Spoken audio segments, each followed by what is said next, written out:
In the spring of 2007, the Chicago Housing Authority demolished the last of the 28 buildings in the Robert Taylor Homes housing project. Robert Taylor Homes is one of several high-profile housing project demolitions, from St. Louis's Pruitt-Igoe to the fellow Chicago project Cabrini Green. The demolitions serve as an admission that high-rise public housing wasn't a good idea. The housing that replaced them are all low-rise projects better integrated within existing neighborhoods.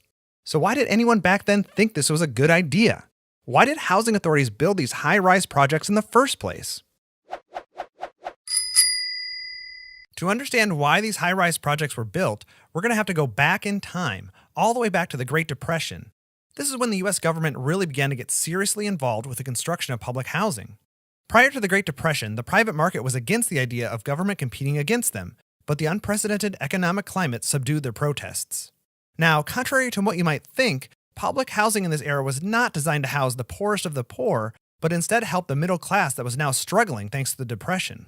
Activist and housing advocate Catherine Bauer shaped the nation's vision for public housing in this era and literally wrote the 1937 law that really kicked off public housing in the United States.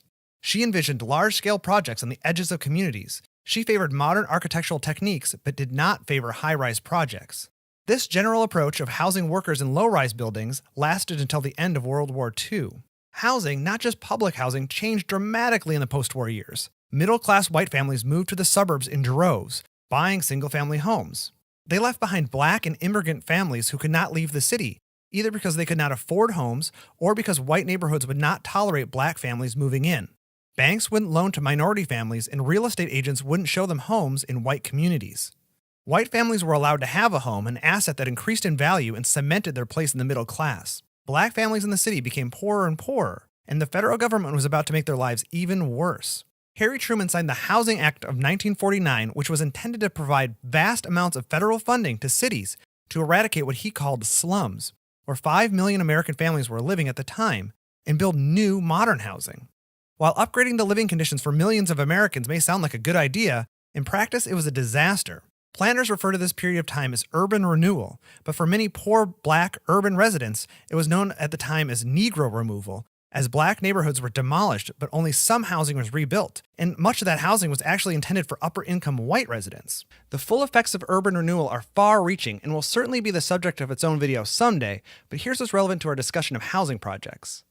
Urban renewal directed funding at the inner cities, meaning the kind of projects Catherine Bauer advocated for, nice developments in the suburbs, just weren't possible. Inner city neighborhoods would be destroyed and replaced with completely new housing. Now, nothing about that plan suggests that public housing authorities had to build high-rise buildings. They could have replaced existing low-rise neighborhoods with low or medium-rise buildings. But the architectural style known as modernism was popular. Modern architects had already developed solutions for the slums, and that solution was rows of bleak high-rise buildings. Le Corbusier was the most famous of the modern architects who aimed to create a modern city. His plan for Paris called for the demolition of the historic central city. In its place would be 18 identical skyscrapers within superblocks of lawn and trees. These towers in the park, as the urban form came to be known, were meant to serve as a cure for the ails of the city. Instead of enduring a dark, dirty place with a confusing street network, Parisians could enjoy plentiful light, air, and views in their tower, then take the elevator down to the park, located right at their front door. As the towers were identical and each floor was more or less identical, they would be very efficient to build and be able to house many people. That sounds pretty good, right? Well, when Corbu presented the idea back in 1925, Parisians hated it. Like, really hated it.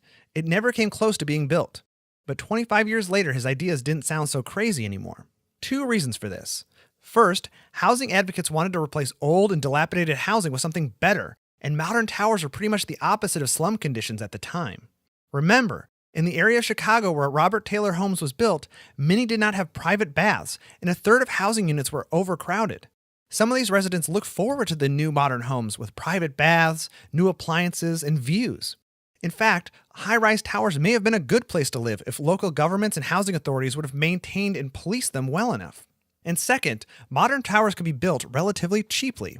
Now, in the case of the Robert Taylor Homes, Chicago Housing Authority officials strongly preferred low-rise designs like townhouses for their new housing.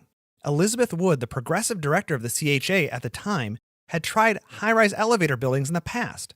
She was influenced by the modern tower in a park model of Le Corbusier.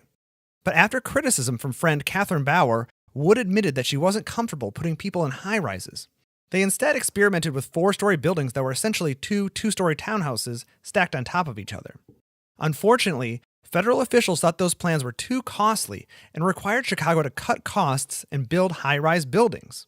The marginal cost of adding floors to elevator buildings is relatively low, so up those buildings went. It's worth noting that the federal government does not deserve all the blame.